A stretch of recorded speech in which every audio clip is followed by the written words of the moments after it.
யார் முகத்தை மூடிக்கொண்டு அன்று வாகனத்தில் சென்றார்கள் என்பதை நிச்சயமாக மக்களுக்கு தெரியப்படுத்த வேண்டும் என்பதை இந்த நேரத்திலே நான் கேட்டுக்கொள்கிறேன். ஏன்னா அதற்கு காரணம் குதிரை பேரம் என்றால் இதைவிட ஒரு தலைகுனிவு இந்த வரலாற்று சிறப்புமிக்க அவையில் எதுவுமே கிடையாது. நிச்சயம் முதல்வர் அதற்கு பதில் சொல்வார் என்று நான் எதிர்பார்க்கிறேன். உங்களுக்கு ஓட்டு போட்ட மக்களே நடக்கிறதெல்லாம் பார்த்துட்டு ஒரு பெரிய தப்ப பண்ணிட்டோமோன்னு இன்னைக்கு வருத்தப்பட ஆரம்பிச்சுட்டாங்க.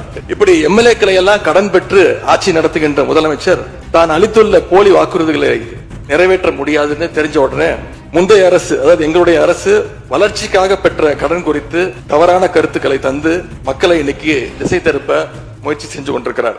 குதிரை பேரத்தில் எமது அரசு ஈடுபடுகிறது என்ற கருத்தை தெரிவித்த மாண்புமிகு உறுப்பினர் அவர்களுக்கு நான் ஒன்றை மட்டும் சொல்லிக் கொள்கிறேன். இந்த அரசு குதிரை வேகத்தில் செயல்படுகிற அரசே தவிர